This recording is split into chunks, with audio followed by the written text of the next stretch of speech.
Hello friend, नमस्ते, प्रणाम। मैं वंदना वर्मा अपने चैनल में बहुत ही प्यारा देवी गीत लेके आई हूँ, जो कि नवरात्रि आने वाला है। तो बहुत ही प्यारा गीत है। आप लोग फुल वॉच करके सुनिए और कमेंट में ज़रूर बताइएगा गीत कैसा है। जय माता दी।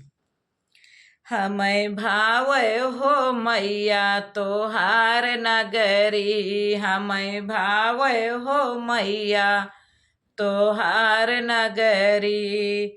तोहार नगरी हो तोहार नगरी, तोहार नगरी मई तोहार नगरी। हमें भावय हो मैया तोहार नगरी, हमें भावय हो मैया तोहार नगरी। तोहरी नगरिया में पेड़वा बहुत बा, तोहरी नगरिया में पेड़वा बहुत बा। हमें भावय हो मैया नीम चौरी, हमें भावय हो मैया नीम चौरी। नीम चौरी हो नीम चौरी, हमें भावय हो मैया नीम चौरी। हमें भावय हो मैया तोहार नगरी। तोहार नगरी हो तोहार नगरी, हमें भावय हो मैया तोहार नगरी।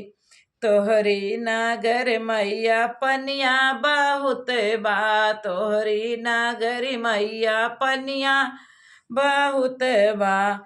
हमें भावय हो मैया गंगा कैलाहरी, हमें भावय हो मैया गंगा कैलाहरी।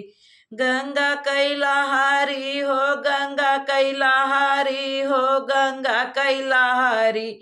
हमें भावय हो मैया तोहार नगरी, हमें भावय हो मैया तोहार नगरी।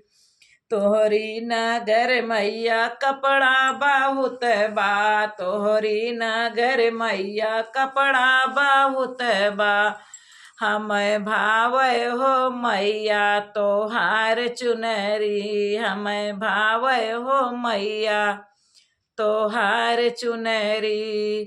तोहार चुनरी हो तोहार चुनरी, हमें भावय हो मैया तोहार चुनरी। हमें भावय हो मैया तोहार नगरी। तोहरी नगर मैया पंछी बहुत है, तोहरी नगर मैया पंछी बहुत हैं। हमें भावय हो मैया सुगना लहरी, हमें भावय हो मैया सुगना लहरी। सुगना लहरी हो सुगना लहरी, हमें भावय हो मैया सुगना लहरी। हमें भावय हो मैया तोहार नगरी।